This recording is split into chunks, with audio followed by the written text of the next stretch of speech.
Bună ziua, dragii noștri, și bine v-am regăsit la un nou video.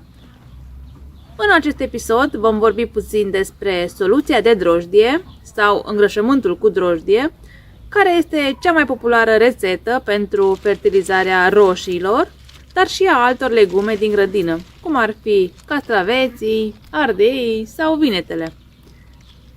Fertilizările cu drojdie sporesc activitatea microorganismelor din sol, activează prelucrarea substanțelor organice, eliminând fosfor și azot și stimulează rădăcinile plantelor.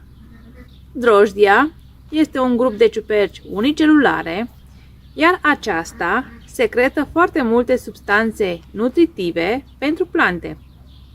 În drojdie găsim aminoacizi, fier, proteine, vitamina B, auxina sau citochinine.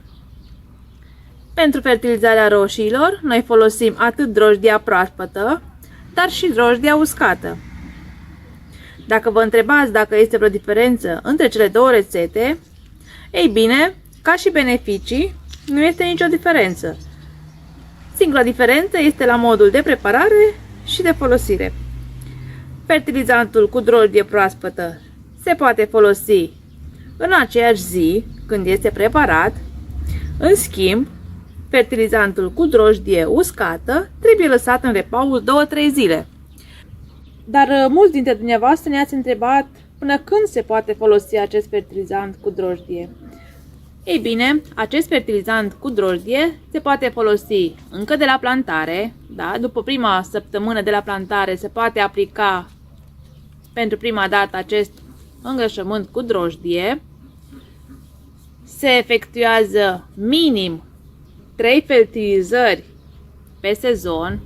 Dacă veți aplica doar o singură dată acest îngrășământ cu drojdie, nu va avea niciun efect asupra plantelor dumneavoastră. De aceea se recomandă minim 3 fertilizări cu drojdie pe sezon. Iar ultima aplicare cu acest fertilizant cu drojdie se face la sfârșitul lunii iulie.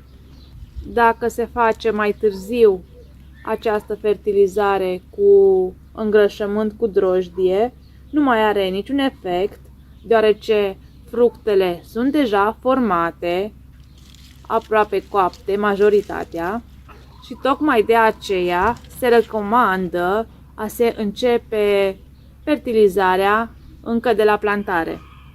Sper că aceste informații să vă fie de folos, iar dacă vă place ceea ce postăm, să ne acordați un like, un coment, să distribuiți și prietenilor dumneavoastră pentru a ajunge aceste informații la cât de mai multe persoane, să le putem ajuta.